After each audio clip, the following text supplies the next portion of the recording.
আজ আমি রান্না করতে চলেছি কচু শাক মাছের মাথা দিয়ে আর হলো কচু দিয়ে মাছের ঝোল। ঠিক আছে, আমার নাম মেরি চৌধুরী না, আমার ঘরের নিক নাম মাম্পি, তাই এই চ্যানেলের নাম রাখা হয়েছে মাম্পিস কিচেন। তো দেখুন আপনারা কি করে আমরা শুরু করি। ফার্স্টে একটা কড়াইতে আমি অল্প জল দিয়ে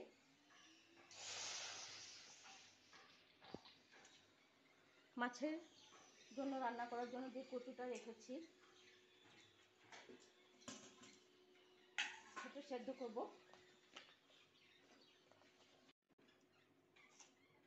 একটু নুন দিয়ে দেবে,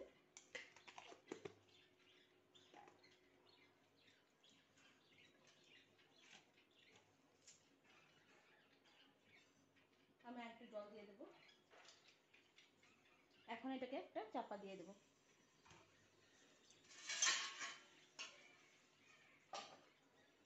এখন কচু শাকের জন্য আমি একটা কুকার নিয়ে নিয়েছি। এই কচু শাকগুলো দেখুন সব রেডি করা আছে, ধুয়ে টুয়ে এগুলো সব দেবো, একটু ভাপে করবো এটাকে।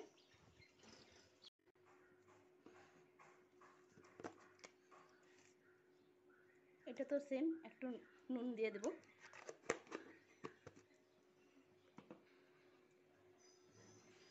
নুন দিয়ে আবার একটু জল দিয়ে দেবো।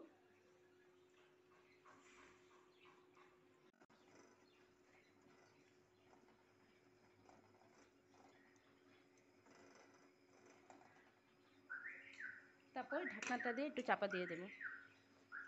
আপনারা দেখতে পাচ্ছেন আমি রুই মাছের মাথাগুলো ভেজে রেখেছি শাক দিয়ে করার জন্য, আর কিছু মাছ রুই মাছ ভেজে রেখেছি।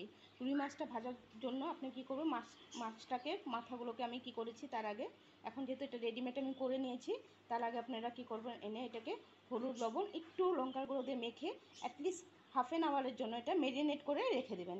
তারপর এটাকে ভাজবেন ভালো করে। মাছের জন্য আমি একটু আলুও নিয়েছি, যারা অ্যাভয়েড করেন আলু খেতে তাহলে শুধু কচু দিয়েও তারা রান্না করতে পারবেন মাছের ঝোলটাকে। এখন ঢাকনাটা খুলে আমরা একটু দেখে নেব কতটুকু সিদ্ধ হয়েছে কচুটা। অনেকখানি সিদ্ধ হয়ে গেছে জিনিসটা, ভাবটা হয়ে গেছে, এটাকে আমি ঢেলে নেব একটু।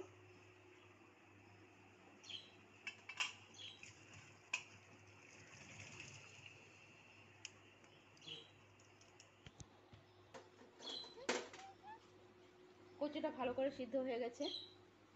এখন কড়াইটাকে আমি বসিয়ে দিয়েছি, আবার রিফাইন অয়েল দিয়ে একটু আলুটাকে ভেজে নেবো, আর এই তেলে মাছটাকে রান্না করব।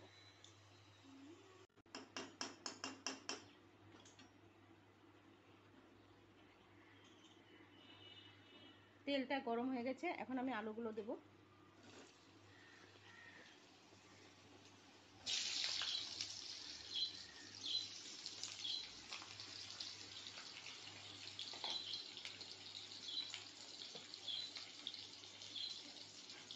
একটু নুন দিব,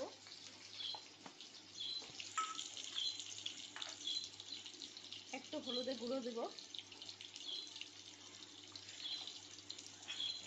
তারপর আলুগুলোকে নাড়াচাড়া করব।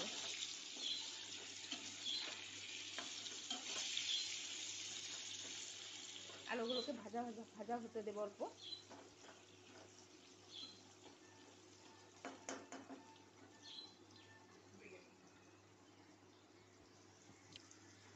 তার জন্য আমি চেরা কাঁচা লঙ্কা নিয়েছি, এটা মাছের জন্য নিয়েছি, আর এটা শাকের জন্য নিয়েছি এক্সট্রা করে।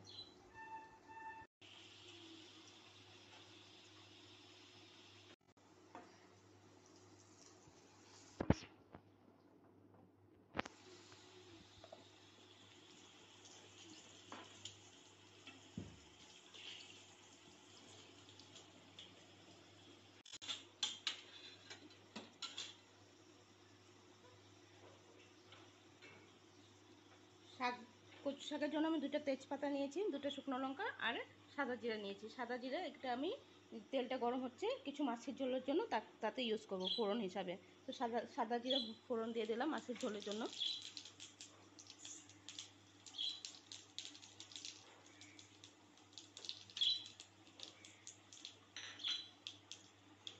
এখন আমি সেদ্ধ কচুগুলোকে একটু ভেজে নেব এটার মধ্যে হালকা করে মশলা দিয়ে।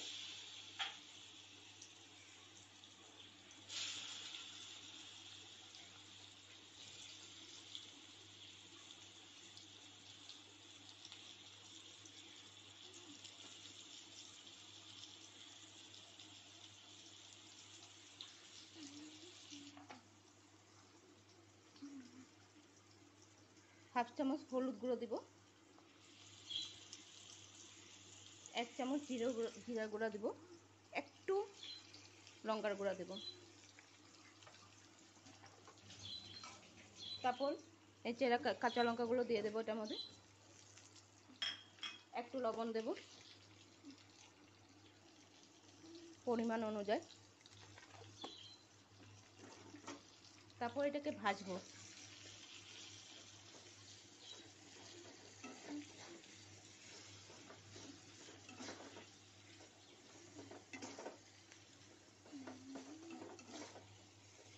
আপনারা দেখতে পাচ্ছেন যে মশলার সাথে কচুটাও ভাজা হয়ে যাচ্ছে ভালো করে।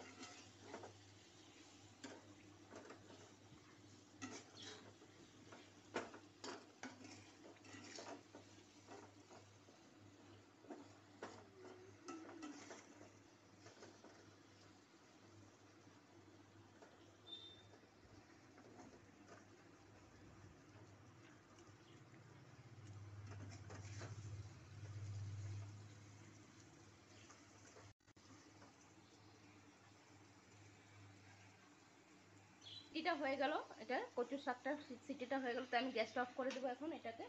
আর এটাতে একটু জল দিয়ে দেবো এখন, যেহেতু কচুটা হালকা হালকা ভাজা হয়ে গেছে।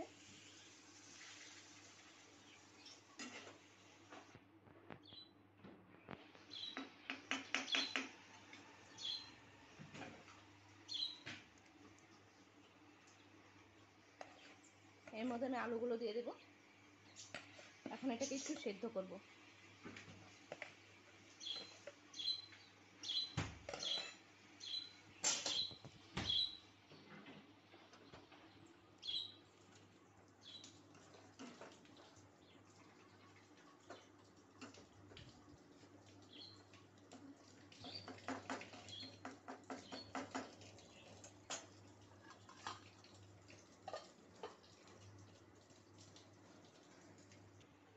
এখন আমি ঢাকনাটা খুলে দেবো, সেদ্ধ হয়েছে নাকি।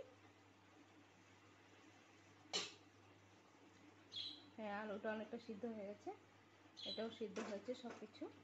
তো এখন মাছগুলো দেবো, দিয়ে একটু ঝোলটাকে বয়েল করব। এখন আমি মাছগুলো দিয়ে দিচ্ছি। এখন মাছগুলোকে ডুবিয়ে দেবো ঝোলটার মধ্যে, এটাকে ভালো করে বয়েল হতে দেবো।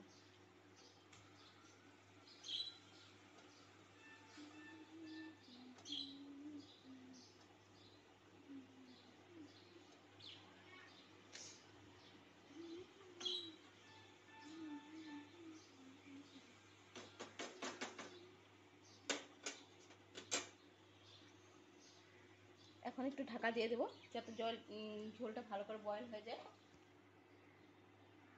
একটু দেখে নেবো এটা হয়েছে। মাছগুলো দিয়ে 5 মিনিটের মতন বয়েল হয়ে গেছে। এখন ঢাকনাটা খুলে দেখে নেবো হয়েছে নাকি ঝোলটা।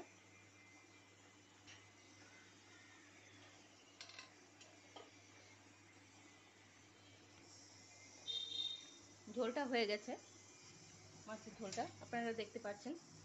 মাছগুলো সিদ্ধ হয়ে গেছে, সব সিদ্ধ হয়ে গেছে। এখন আমি ঝোলটাকে নামিয়ে নেব।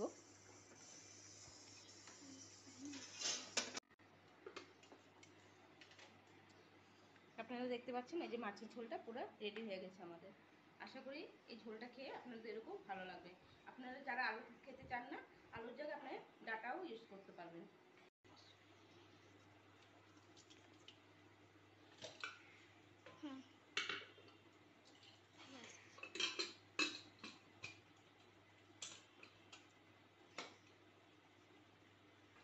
কড়াইটাকে গরম করে নিয়েছি, এখন একটু আমি কাঁচা সর্ষের তেল দিয়ে দেবো।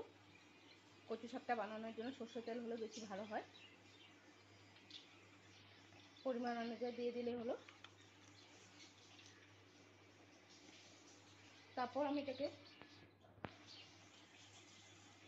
তেলটাকে একটু গরম হতে দেবো।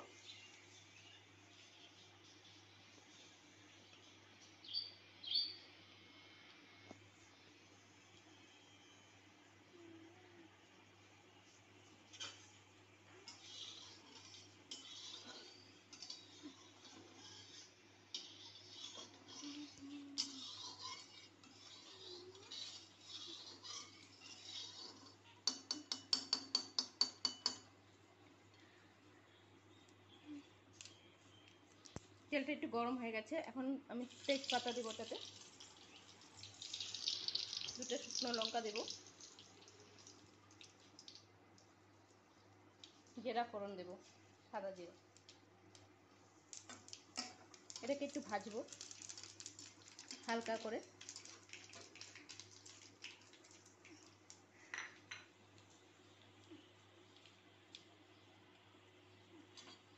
আমার ফোড়নটা ভাজা হয়ে গেছে, দেখতে পাচ্ছেন আপনারা লাল হয়ে গেছে ফোড়নটা। এখন আমি এটাতে আস্তে আস্তে করে এখান থেকে কচু শাকগুলো নিয়ে দেবো। কচু শাকগুলো দেওয়া হয়ে গেছে।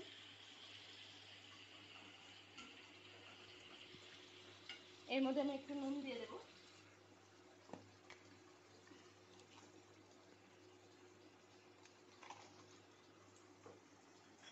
পেঁড়া কাঁচা লঙ্কাগুলো দেবো,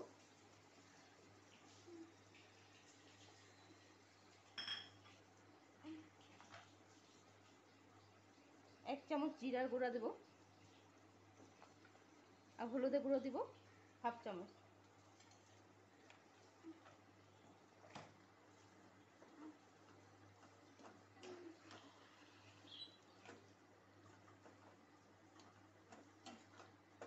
দিয়ে আগে এটাকে মিশাবো ভালো করে, তারপর মাছের মাথাগুলো দেবো। কচুগুলো একদম ভালো করে সিদ্ধ হয়ে গেছে শাকটা। এখন আমি একটু ভালো করে, যেহেতু মশলাটাকে দিয়ে নাড়াচাড়া করে নিলাম, এখন মাছের মাথাগুলো দিয়ে দেবো। দেখুন আপনার শাকটা ভালো করে জল শুকিয়ে গেছে। জলটা যদি না শুকায় তাহলে গলাতে ধরতে পারে, যেহেতু একটু কচুতে অনেক সময় গলা চুলকায়। এখন শাকটা ভালো করে হয়ে গেছে, এটাকে আমি নামিয়ে নিতে পারবো। এখন গ্যাসটাকে অফ করে দিলাম। দেখুন লাল লাল হয়ে একদম শাকটা হয়ে গেছে, পুরো শুকিয়ে গেছে, একটুকু জল নেই এটাতে।